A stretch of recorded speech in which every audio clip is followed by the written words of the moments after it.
반드시 속히 일어날 일 14번째 시간, 그의 종들에게 보이시려고, 세 번째 시간입니다.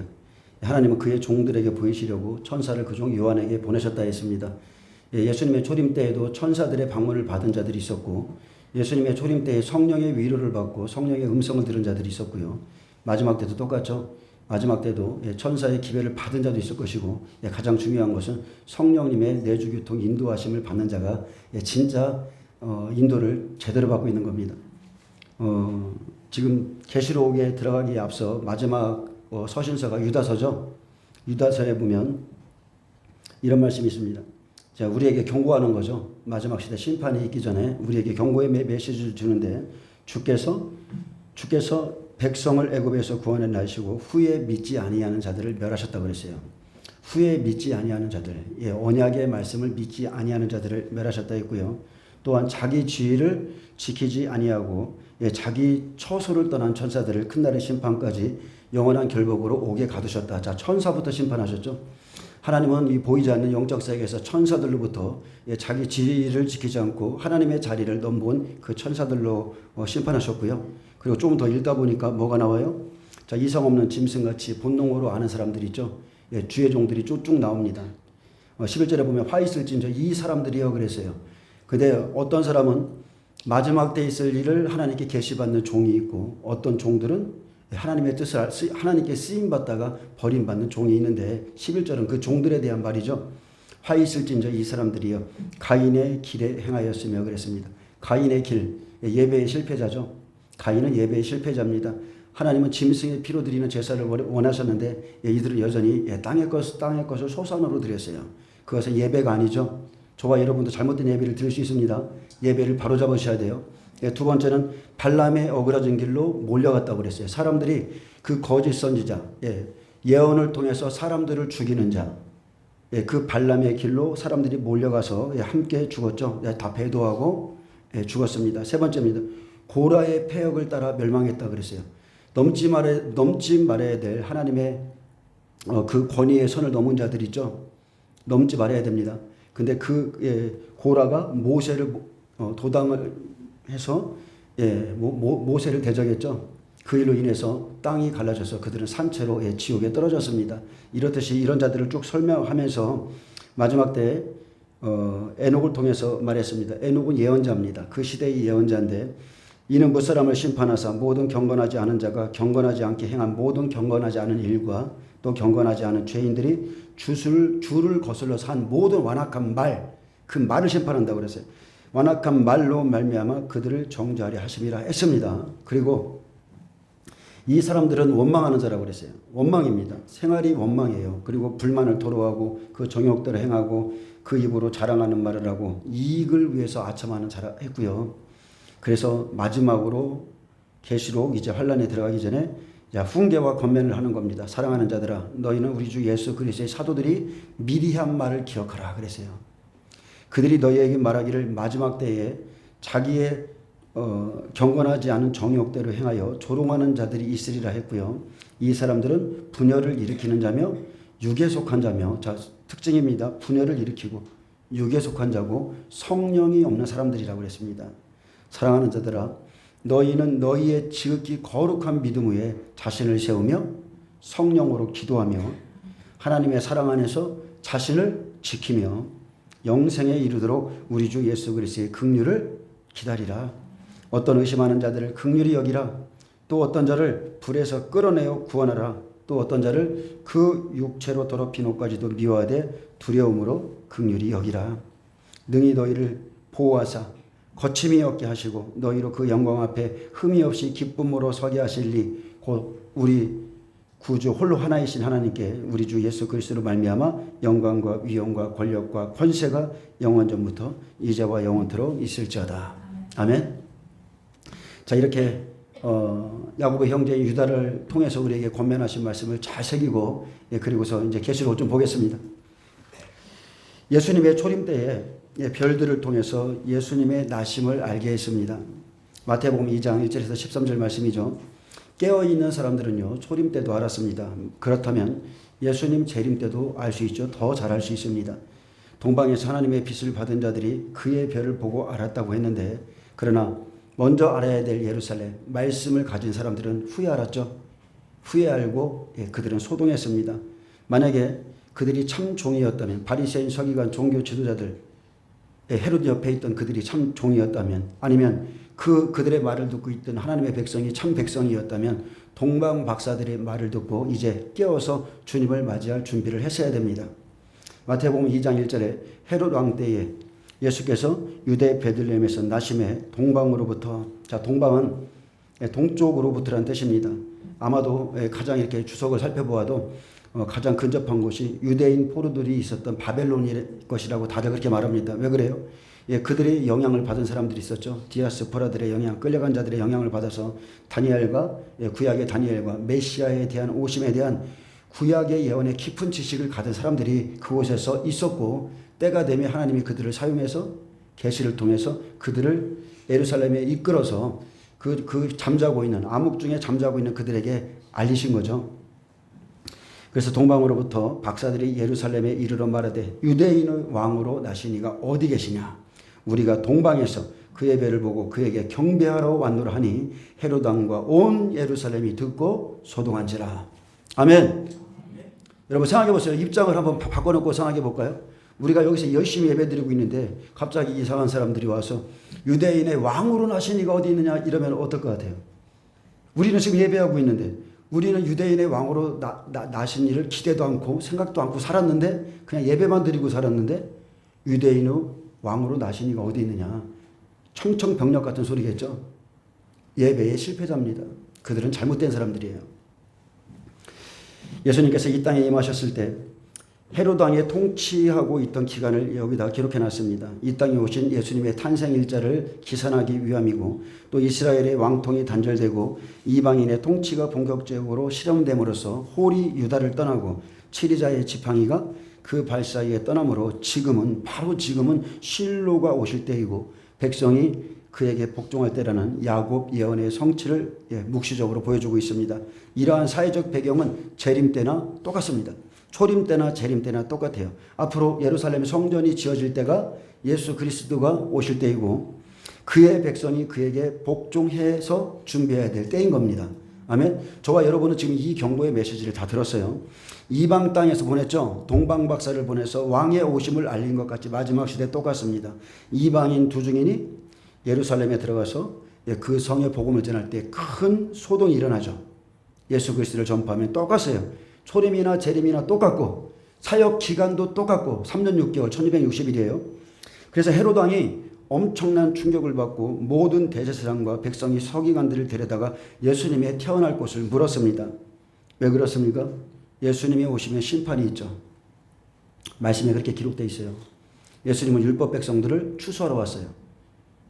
알곡과 가라지를 추수하러 왔어요. 그래서 예수님이 오시면 심판이 있기에 세상이 망할 것이기에 세상 왕들과 우유부단히 살던 종교인들이 합세해서 그들은 메시아의 오심을 두려워해서 온 예루살렘이 듣고 큰 소동이 일어난 것입니다. 여러분, 자기 남편이 온다는데, 자기 신랑이 온다는데 난리가 난 거예요. 왜 지금 오냐고.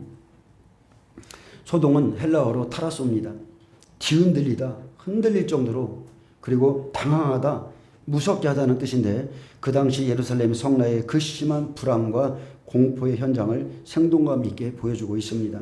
헤롯은 자기 왕권의 위기의식 때문에 두려워했고, 반면 메시아가 오심을 마음으로 준비하지 못했던 자들은 준비되지 못한 것 때문에 두려워했고요.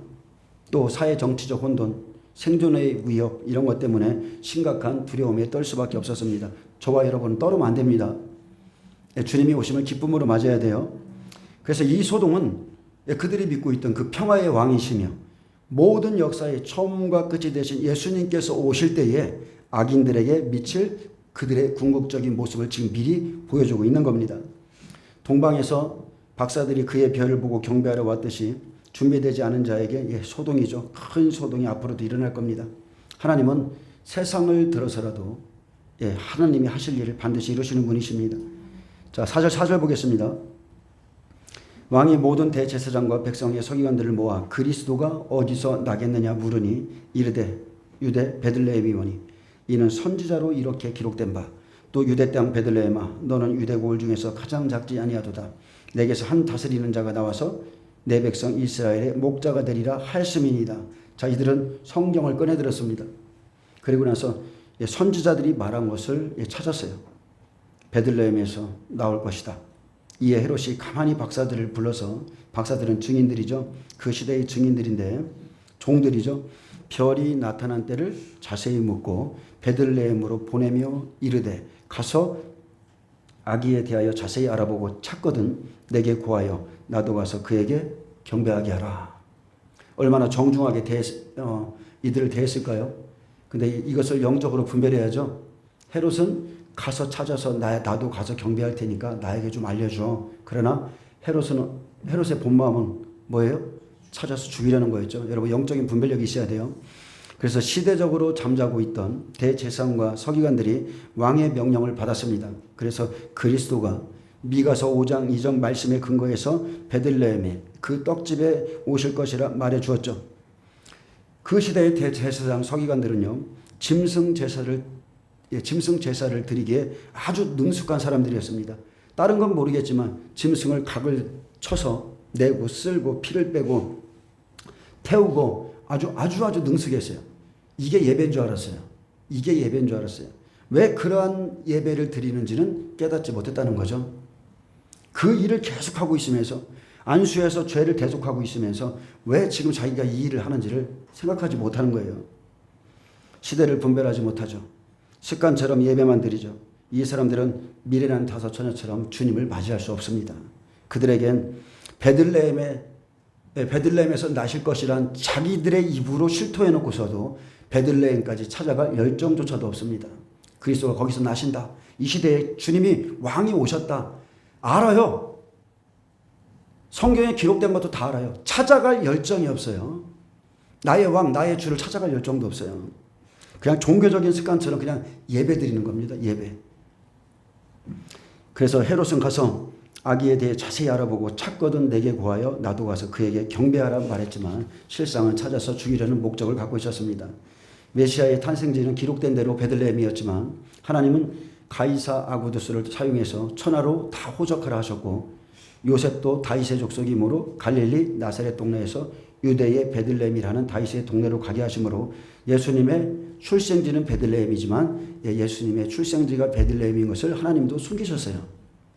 그 예수님은 자신의 탄생지를 감추고 나사렛 사람으로서 사역했죠. 마지막 때 적그리스도 여러분 이렇게 나타납니다. 자기의 출생지 숨깁니다. 그는 모방자입니다. 광명한 천사처럼 나타날 거예요. 그리스도인들이 기다리는 그 사람이 적그리스도가 될 겁니다. 그래서 하나님의 경륜으로 사탄과 헤롯 왕으로부터 예수님을 보호했습니다. 여러분, 은사도 똑같습니다. 내가 하나님께 은혜를 받고 은사를 받고 큰 빚을 받으면 여러분은 숨기셔야 돼요. 빚을 받은 자는 사탄의 제거 대상의 목록이 됩니다. 그래서 때가 차기까지 하나님이 일하시기까지 자기 것을 여러분 숨길 수 있는 그런 영적인 은혜가 있길 축복합니다.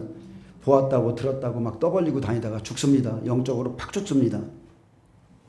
자, 9절에 보면 박사들이 왕의 말을 듣고 갈새 동방에서 보던 그 별이 문득 앞서 인도하여 가다가 아기 있는 곳 위에 머물러 서 있는지라. 동방에서 보던 그 별이 아기 위에 머물렀을 때 메시아를 기다린 자에게 큰 기쁨이었습니다. 근데 우리가 알 수 있는 것은 한쪽에서는 기쁨이지만 한쪽에 기록된 말씀을 보면 살인이 있죠. 기록된 말씀대로 앞으로 슬픔의 날을 맞게 될 사람들도 있다는 거예요. 그래서 마태복음 2장 18절 보세요. 라마에서 슬퍼하며 크게 통곡하는 소리가 들리니 라헬이 그 자식을 위하여 애곡하는 것이라. 그가 자식이 없으므로 자식이 없어져서 위로받기를 거절하였다 함이 이루어졌느니라. 자, 야곱의 아내이자 요셉과 베냐민의 모치인 라헬, 그는 생명 있는 자입니다. 그가 그 자식을 위해서 그 자식이 없어져서 통곡하였고 위로받기를 거절했다고 예레미야가 묘사했죠. 라헬은 라마에서 에브라다로 가는 중에 자식이 없어서 크게 슬퍼했었습니다. 그리고 베냐민을 낳다가 상고로 인하여 죽었는데 예레미야는 이러한 사실을 비유로서 라헬이 그녀의 무덤 속에서 자신들의 범죄로 인해서 끌려가는 그 자손들, 그 아이들, 그 자식들이 끌려가는 모습을 보며 통곡할 것이라고 묘사했습니다. 그래서 박사들이 왕의 말을 듣고 그 밤에 나왔지만 참 좋은 대접을 받았을 겁니다. 헤롯은 아기를 찾아 죽이려는 목적을 갖고 있었습니다. 라헬이 크게 통곡했습니다. 바로 그래서 주님이 오실 때에는 생명 없는 자들이 그날에 가서 통곡하게 됩니다.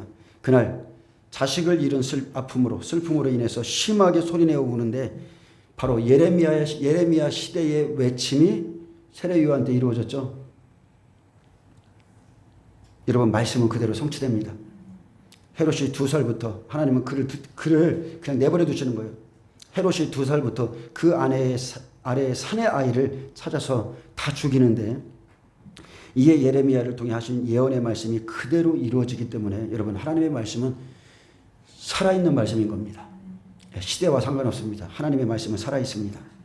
그 10절에 그들이 별을 보고 매우 크게 기뻐하더라. 집에 들어가 아기와 그의 어머니 마리아가 함께 있는 것을 보고 엎드려 아기께 경배하고 보배압을 열어 황금과 유향과 몰약을 예물로 드리니라.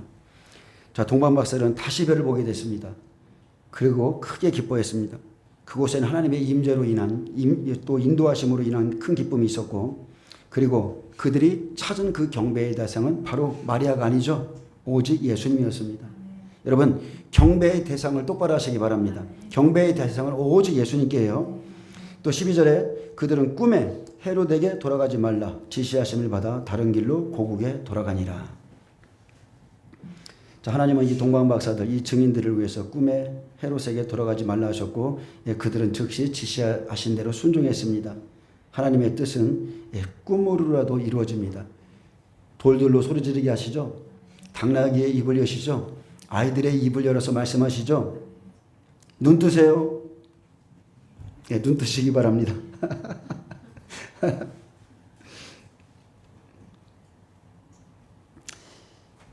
하나님은 하나님이 하고자 하시는 일에 꿈, 환상, 계시, 예언, 모든 사람, 모든 만물을 다 사용하십니다. 13절에 보면 그들이 떠난 후에 주의 사자가 요셉에게 현몽하여 이르되 헤롯이 아기를 찾아 죽이려 하니 일어나 아기와 그의 어머니를 데리고 애굽으로 피하여 내가 내게 이르기까지 거기 있으라 하시니. 자, 예수님 초림 때도 유대인의 왕이 태어났다는 소식이 전해졌습니다.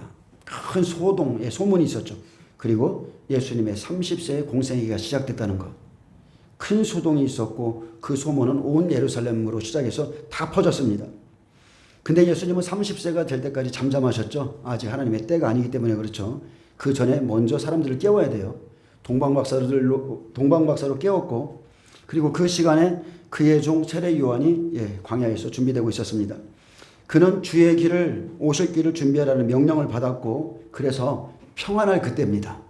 평안할 그때에 세례 요한처럼 종들이 준비되고 그의 음성을 듣고 사람들이 이제 회개하고 자복하고 준비하고 있어야 돼요. 예수님 다시 오심을 종들이 먼저 깨달아 알고 세례 요한처럼 내 뒤에 오시는 일을 죽기까지 가르쳐 주어야 합니다. 동방박사가 계시를 받아 예수님을 찾아가 경배했을 때 미리 알아야 될 예루살렘은 하나도 깨어있지 못했기에 그 후 알고 소동했습니다. 그들은 그날 진리의 빛을 받았기 때문에 앞으로 일어날 일들을 준비했어야 된다는 겁니다. 요셉은 꿈에 애굽으로 내려가라는 말씀을 듣고 순종했죠. 순종은 제사보다 낫습니다. 헤롯이 죽기까지 애굽에 있으므로 애굽으로부터 내 아들을 불렀다 하신 선지자의 말씀이 이루어졌어요. 어떻게 해요? 그가 순종함으로. 그래서 여러분은 말씀을 이루는 삶을 살아셔야 돼요. 하나님이 여러분에게 말을 해서 여러분이 순종하면 하나님이 계획한 말씀이 이루어지는 거예요. 나를 통해서 하나님의 계획이 이루어지는 삶을 사시길 축복합니다. 하나님은 그의 종들에게 깨어있는 자에게 말씀하십니다. 누가 깨어 있습니까? 누가 깨어있는 자인가? 그것은 꿈이라도입니다. 꿈이라도 환상이라도 다 좋습니다. 무엇이든지 좋아요. 주께서 하신 말씀에 즉시 순종하는 자가 깨어있는 자입니다. 하나님의 생명을 낳았기 때문에 그에게 그랬어요. 헤롯에게 가지마. 애굽으로 피해. 이해할 수 없었지만 작은 말씀이라도 경고를 받아서 순종하는 믿음을 가진 자가 영적으로 깨어있는 자입니다. 우리가 먼저 번에 히브리서 말씀처럼 진리의 지식처럼 현실의 꿈은 장차 있을 약속이기 때문에 성취하는 시간이 필요하죠. 지금 저와 여러분은 기다리기만 하면 돼요. 기다리면 이제 하나님의 시간이 되면 그대로 다 이루어집니다. 그렇기에 늘 깨어서 기도하는 자가 되어야 되죠. 주신 말씀 붙잡고 그 말씀 이루려고 하는 자는 바로 기도하는 사람들입니다. 이런 소동이 있어도 바리새인들 보세요. 그들은요, 자신의 모습 못 봅니다. 예수님께서 비유로 말씀하셨죠. 바리새인과 세리의 기도. 바리새인처럼 따로 서서 늘 혼자 있길 원합니다. 자기를 높이며 기도하는 사람들이 있습니다. 하나님이요, 오늘 여기 광고가 나가야 되겠는데 우리 사모님 눈 뜨시고 이쪽도 눈 뜨시고 눈을 뜨세요. 예. 눈을 뜨세요. 눈을 뜨세요. 예, 눈을 떠야 삽니다. 우리 장모님도 눈 뜨세요. 눈을 뜨세요. 예, 그들은 이렇게 기도합니다. 자, 바리새인은 이렇게 기도해요. 하나님이여, 나는 다른 사람들 곧 토새, 불이, 간음을 하는 자들과 같지 아니하고 이 세리와도 같지 아니함을 감사나이다.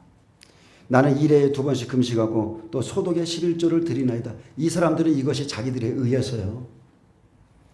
이렇게 하나님의 은혜 앞에 자기를 살피지 못하는 사람들, 그냥 대충 기도하며 사는 거예요. 자기 의를 가지고. 이 십자가의 의가 아니라 자기 의. 근데 세리처럼 기도하는 사람들이 있죠. 세리. 저는 정말로 예전에 하나님께 이 환상을 받은 적이 있거든요. 세리는 감히 눈을 들어 하늘을 쳐다보지도 못하고 다만 가슴을 치며 하나님이여 나를 불쌍히 여기소서 나는 죄인으로소이다. 이런 사람들이 여러분 진정으로 영혼의 은혜를 입은 자입니다. 사람의 눈과 하나님의 눈은 틀립니다. 바리새인과 세리가 기도할 때에 하나님은 애통이 하는 자, 자기를 낮추는 자를 찾으시고 바리새인이 아니라 세리가 의롭다 하심을 받고 그의 집으로 내려갔다 했습니다. 하나님께 받은 의가 여러분에게 있길 축복합니다. 율법은 모세로 말미암아 주어졌지만 지켜야 사는 법이지만 지켜야 의로워지는 법이지만 은혜와 진리는 예수 그리스도로 말미암아 온 것입니다. 내가 그 안에, 그가 내 안에 있어서 이루어지는 사건들이죠. 그분의 은혜가 머리와 지식에 머물러 있지 않고 내 속에 생명되기를 여러분 기도하시길 축복합니다. 우리가요, 하나하나 세심하게 세밀하게 깨어있지 않으면 자신을 보지 못합니다. 절대로 자신을 깨우치지 못해요. 기록한 말씀, 성령이 깨닫게 하신 말씀을 가지고 있을 때 그때서야 하나님의 뜻을 따라갈 수가 있는 겁니다. 알아요. 안 고쳐져요. 내 몸이 말을 안 들어요. 그렇게 안 살고 싶은데 그냥 가는 거예요. 그래서 지시하신 대로 즉시 순종하는 영성을 가져야 되는데 아무리 말씀을 알아도 아무리 말씀을 들어도 순종이 안 되기 때문에 그래서 기도하는 겁니다. 그래서 울며불며 기도하는 거예요. 여러분 순종이 안 되는 고통 당해보셨죠? 내가 내일부터는 새벽 기도할 거야. 내가 내일부터는 술 취하지 말아야지. 내가 내일부터는 저거 하지 말아야지. 딱 다짐하는데 아침만 되면 그날따라 늦잠 자고 누가 막 전화 와서 막 승질내게 하고 그러면서 기분 나빠 교회 못 가. 다 이제 하루아침에 그냥 계획이 그냥 쫙 사그라들죠. 여러분 순종이 안 되는 고통, 고쳐지지 않는 고통이 있기 때문에 금식도 하고 울기도 하고 부르짖어서 기도합니다. 아는데 다 들었는데 내 몸이 따르지 않는 것, 그것은 내 안에 성령의 통치가 없기 때문에 그래요. 그 사람 안에 죄를 이길 수 있는 성령의 불이 없기 때문에 그렇습니다. 생명의 성령의 법으로 해방받지 못하면 로마서 7장이 되는 겁니다. 호라 나는 공고한 사람이라 나는 고통받는 사람이로다. 계속 그 고백만 하는 거예요. 그래서 내 안에 하나님의 불이 없으면 절대로 죄를 이길 수 없고요. 술 취하고 싶지 않은데 중독되고 싶지 않은데 그냥 거기에 빠져 사는 거예요. 육신의 소욕이 너무나 강합니다. 내 뜻대로 안 됩니다. 그래도 생명 있는 사람들은 어떻게 해요? 주님 앞에 나갑니다. 부족해 보이는데 생명이 있는 사람은 주님 앞에 나가 울고 불고 매달리고 그래도입니다. 그래도 말씀대로 살고자 몸부림치죠. 그 사람 살아있는 자입니다. 그 사람 아직 소망이 있는 사람이에요. 그런 사람에게 하나님의 은혜가 부어집니다. 부어질지어다. 부어지시길 축복합니다. 그래서 요셉과 마리아는 고국으로 돌아가라. 애굽으로 나가라. 갈릴리 지방으로 가라. 그 모든 말씀에 순종함으로 헤롯에 의해서 죽지 않았죠. 기록된 말씀들이 또 이루어졌습니다. 순종이 여러분 자기의 영혼을 살리는 겁니다. 성경에서 별은 예수님을 나타냅니다. 성경에서 별은 성령님을 나타내고 성경에서 별은 주의 종들 나타내고 성경에서 별은 루시퍼 나타내고 성경에서 별은 천사들을 나타냅니다. 별은 그렇습니다. 영의 세계입니다. 영의 세계. 그래서 광명한 새벽별은 예수님이시죠. 계시록 22장 16절 나 예수는 교회들을 위하여. 자, 교회는 에클레시아입니다. 세상에서 불란한 회중들이 모이는 곳이 교회예요. 모인 무리들이 교회입니다. 세상에 있는 기독교인을 위하여 내 사자를 보내어 이것들을 너희에게 증거하게 하였노라. 나는 다윗의 뿌리요 자손이니 곧 광명한 새벽별이라 하시더라. 예수님은 새벽별이시죠? 예, 광명한 새벽별, 저녁이 되고 아침이 되니 예, 그게 그분이 예수님이세요. 광명한 새벽별이시고 사탄은 계시록 9장 1절에 하늘에서 땅에 떨어진 별 하나죠. 그는 이사야에 보면 계명성이라 기록되어 있습니다. 이사야 14장 12절에 너 아침의 아들 계명성이여 어찌 그리 하늘에서 떨어졌으며 너 열국을 엎은 자야 어찌 그리 땅에 찍혔는고. 샛별은 성령님을 나타내죠. 성령님은 우리 마음속에 계십니다. 그래서 우리 마음에서 떠오르는 샛별을 성령이라 하시는 거예요. 베드로후서 1장 19절에 또 우리에게 더 확실한 예언이 있어. 자, 우리에게 예언이 있습니다. 어두운 데를 비추는 등불과 같으니 날이 새어 샛별이 너희 마음에 떠오르기까지 너희가 이것을 주의하는 것이 옳으니라. 먼저 할 것은 성경의 모든 예언은 사사로이 풀 것이 아니니 예언은 언제든지 사람의 뜻으로 낸 것이 아니요 오직 성령의 감동하심을 받은 사람들이 하나님께 바라 말한 것입니다. 그래서 성령님은 예수님의 말씀을 우리 마음 가운데 새겨주시고 때에 따라서 가르쳐주시고 떠오르게 하시는 분이에요. 말씀이 툭툭 떠오르죠. 여러분 성령 충만해 보세요. 내 안에 성경을 많이 읽어놓으면 말씀이 툭툭 살아서 떠오릅니다. 예, 성령님은 샛별이십니까? 감동을 주셔서 기록된 말씀을 마음에서 떠오르게 하시는데 바로 그것이 성경에서 말하는 확실한 예언이 우리에게 있어 그 소리예요. 하나님의 말씀이 예언인 겁니다. 예, 따라 내가 너를 사랑한다 이런 게 아닙니다. 그래서 사람의 뜻으로 사사로이 된 것은 예언이 아니라고 그랬어요. 오직 성령의 감동하심을 받아 말한 것이 예언이고 예, 성령은 우리 마음에 떠오르는 샛별이십니다. 또 7별 하나님의 사자죠. 예, 종들입니다. 요셉 시대에도 그랬죠. 11별이 내게 절하더이다. 요셉의 형들 목자들 예, 주의 종들이죠. 목자들은 다 영적으로 주의 종입니다. 계시록 1장 20절에 내가 본 것은 내 오른손에 7별의 비밀과 7 금촛대라. 7별은 7교회의 사자요 7 촛대는 7 교회니라. 자, 마태복음 2장 4절에 보면 왕이 모든 대제사장과 백성의 서기관들을 모아서 그리스도가 어디서 나겠느냐 물었습니다. 근데 여기에 보면 왕 옆에 있던 모든 대제사장, 백성의 서기관들은 주로부터 계시를 하나도 못 받았습니다. 율법은 한시적인 육체 예법입니다. 부지런히 이 사람들은 이것만을 지켰어요. 근데 메시아에 대한 약속, 하나님의 언약이 없는 이 대제사장들은 그리스도가 오신다는 소식을 듣자 그들은 흑암 중에서 혼돈하고 혼란에 빠졌습니다. 베들레헴이란 장소는 그때서야 알아보았어도 그가 이 세대에 오실 것이라는 약속은 몰랐죠. 저와 여러분도 마찬가지예요. 근데 반면에 다른 영성을 가진 자들이 있었습니다. 여러분 동시대를 살아가는데 영성이 이렇게 틀릴 수가 없어요. 그 시대에 의롭고 경건하여 예루살렘에서 이스라엘의 위로를 기다리던 시므온은 성령이 내주하시는 시대가 아닌데도 성령이 그의 위에 계신 사람이었다 했습니다. 그리고 그는 주의 그리스도를 보기 전에는 죽지 않을 것이란 성령의 지시를 받았어요.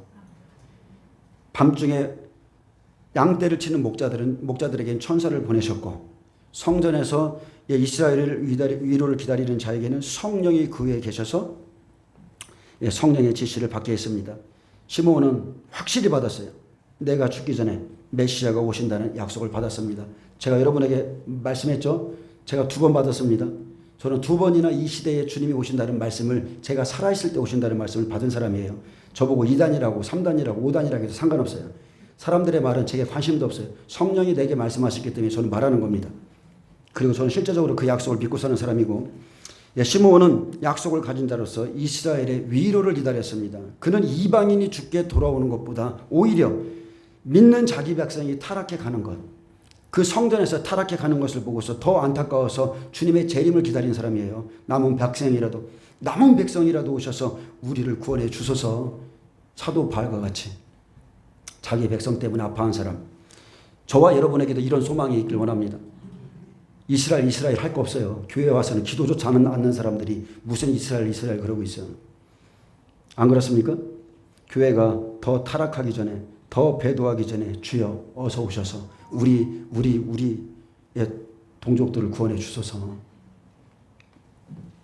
시므온이 성령의 감동으로 성전에 들어갈 때 아기 예수님을 만났습니다. 그러자 즉시 하나님을 찬송하기 시작했죠. 주여 이제는 말씀하신 대로 종을 평안히 놓아주시는도다.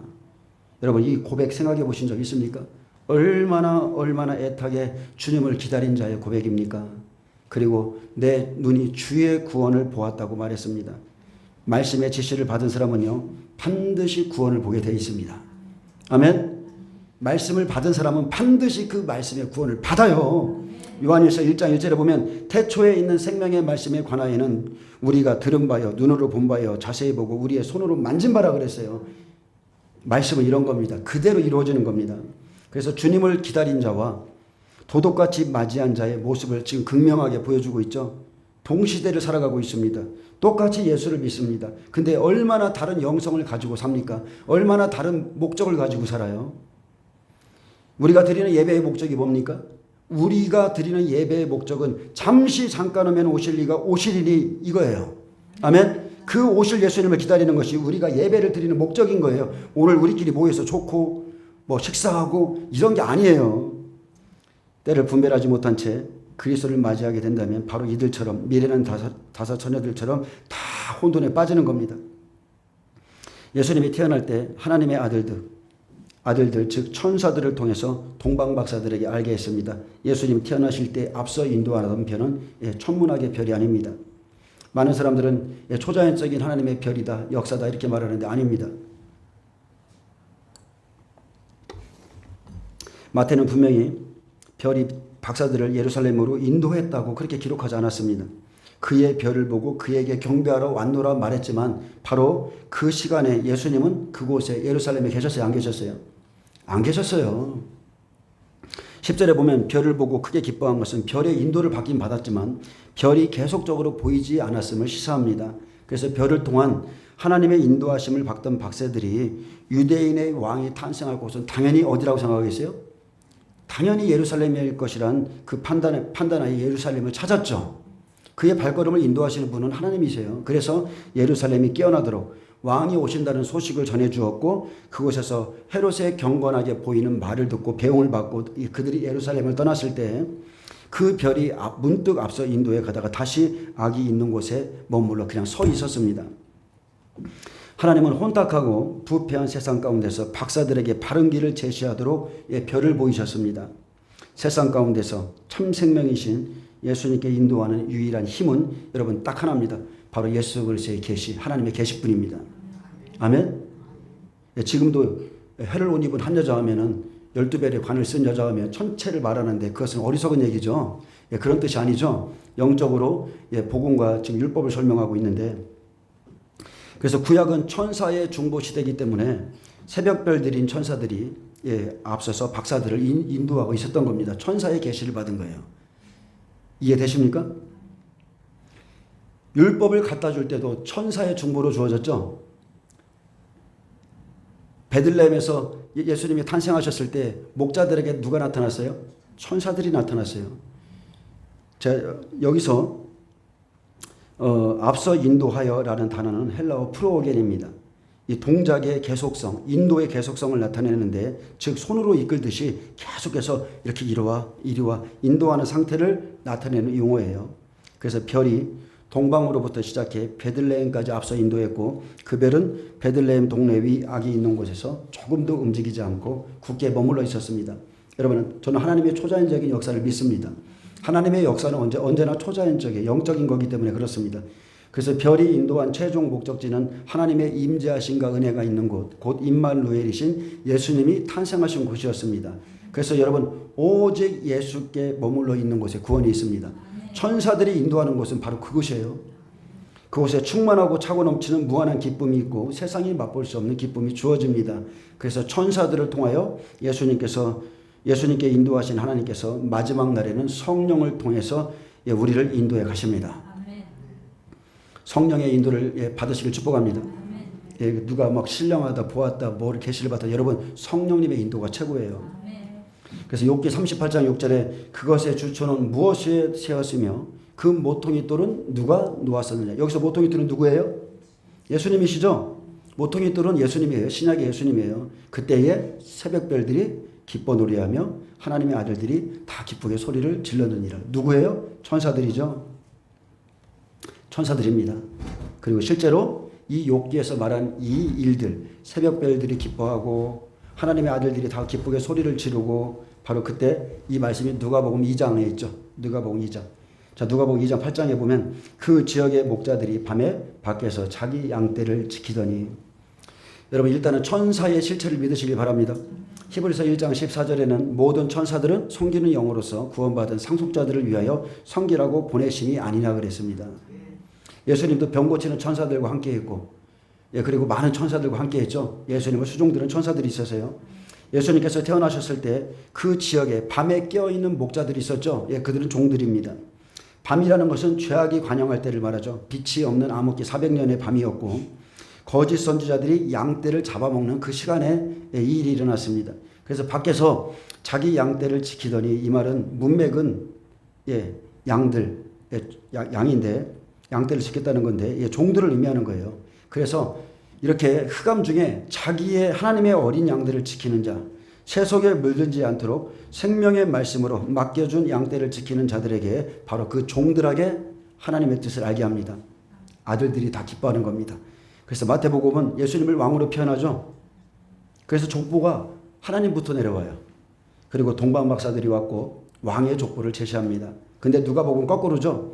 아들의 복음이기에 목동들로 표현하고 있습니다. 누가복음은 사람의 족보죠. 밑에서 위로 쭉 올라갑니다. 그래서 예수님은 요셉의 아들로서 그 위로 족보가 올라가면 맨 위에 38절에 그 위에는 에노스요, 그 위에 셋이요, 그 위에 아담이요, 그 위에 하나님이시로다. 아멘. 이렇게 되는 겁니다. 그래서 양치는 자들은 주의 종으로 상징하죠. 요셉 때도 그랬고 다 마찬가지입니다. 그래서 죄악이 관영할 때에 자기 양들을 지키고자 하는 종들에게 주의 사자, 천사가 나타났습니다. 그래서 맡겨주신 양들을 빛 가운데로 인도하고자 하는 종들에게 천사를 보내어서 미리 알게 하시죠.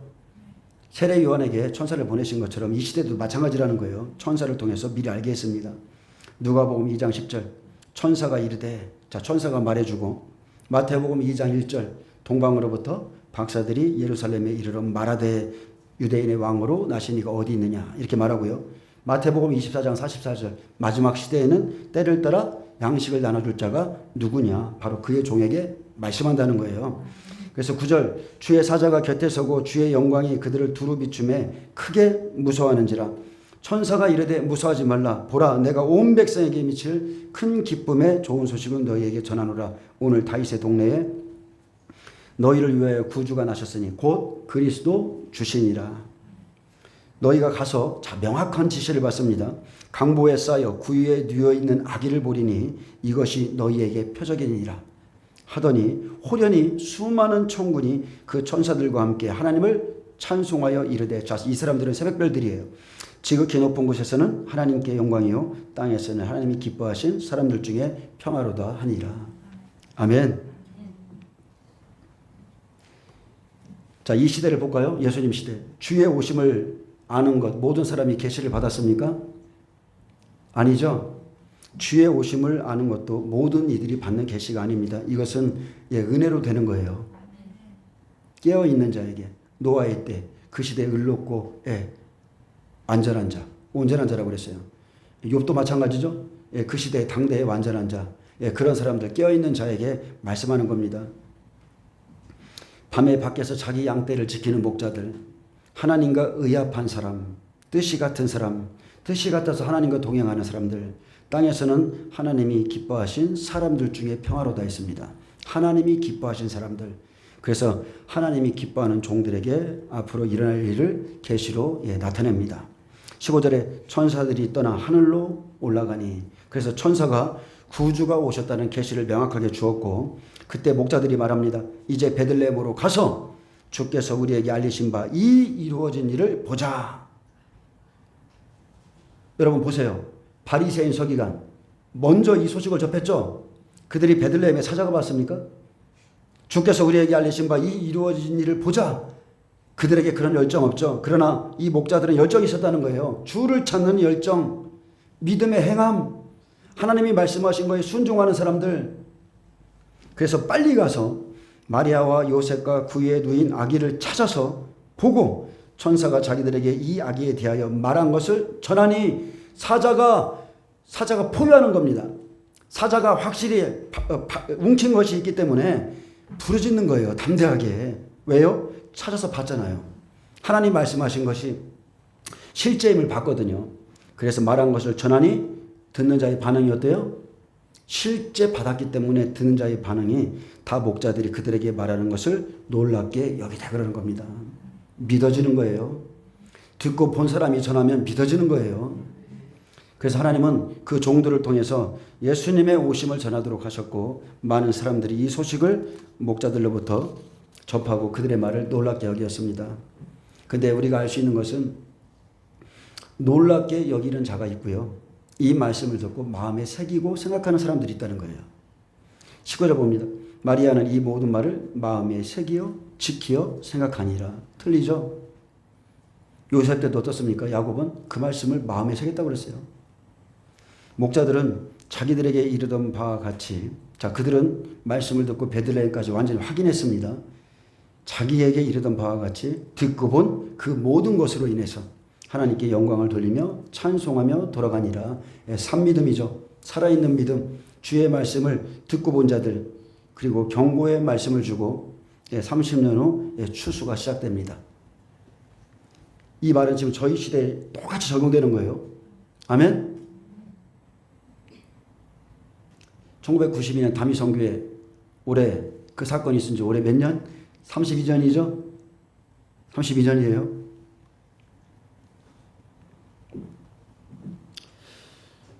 예수님의 초림 때는 천사 사역입니다. 천사들을 통해 알게 하시는 겁니다. 근데 예수님의 재림은 오직입니다. 오직 성령입니다. 오직 성령이 임하여 내 증인이 된다고 했듯이 성령이 믿어지게 하시기 때문에 우리는 그의 음성을 따르는 것이고 성령이 교회들에게 하시는 말씀을 들으라고 그랬죠. 내 안에 있는 성령이 말씀하시는 거예요. 우리가 이렇게 예배 가운데는 목사로서 제가 하나님의 말씀을 선포하지만 이 말씀을 주의 음성으로 듣는 자들이 있고요. 마음에 새기는 자가 있고요. 그냥 놀랍게 여기는 자가 또 있습니다. 근데 여러분 성령님과 친밀해야 성령의 음성을 듣게 돼 있어요. 그래서 성령의 중보사역은 샛별처럼 마음에 떠오르는 감동으로 알게 하시는 거예요. 어떻게 해요? 내가 막 뭐를 갖다가 예를 들어서 무슨 약속 증서를 써다가 보여주는 것처럼 보여주는 게 아니에요. 딱 그냥 목자들에게 알게 하신 것만큼만 알게 하는 거예요.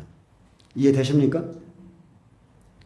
성령이 우리에게 감동을 주셔도 목자들에게 알게 하신 것만큼만 알게 한다고요. 그 후부터는 자기의 선택, 목자들의 선택인 거예요.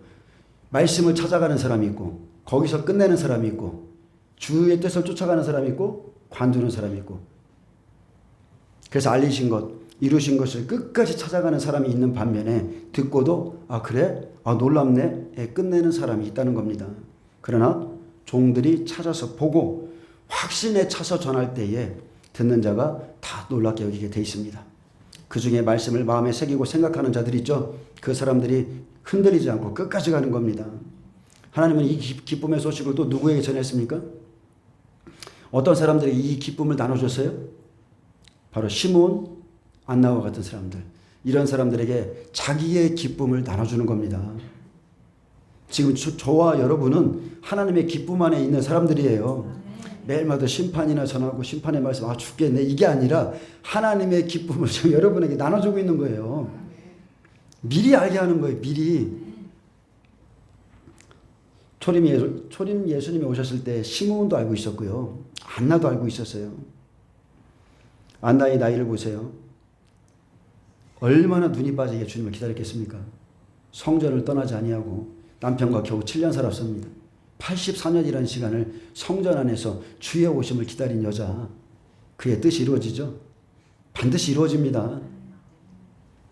저와 여러분에게 이런 믿음이 있길 축복합니다. 그리고 감사하세요. 저는 심판의 말씀을 전하는 게 결코 쉽지는 않지만 이 말씀은 우리에게 위로와 소망인 것입니다. 세상에서 우리를 건져내신 하나님이 세상에 빠지지 않도록 늘 깨어있도록 저와 여러분을 깨우시는 거예요. 감사하시길 축복합니다. 기도합니다. 주님 감사합니다. 많은 사람들은 특별한 말씀을 듣기 원하고 특별한 기적과 표적과 이사를 보기 원하지만 우리는 우리 마음 가운데서 말씀하시는 감동하시는 성령의 음성을 듣기를 원합니다. 예수 그리스도의 진리의 말씀을 우리 안에서 계속적으로 가르쳐 주시고 떠오르는 별처럼 그렇게 인도하여 주옵소서. 감사하며 예수님의 이름으로 기도합니다. 아멘. 예, 하나님께 영광 박수 올려드립니다.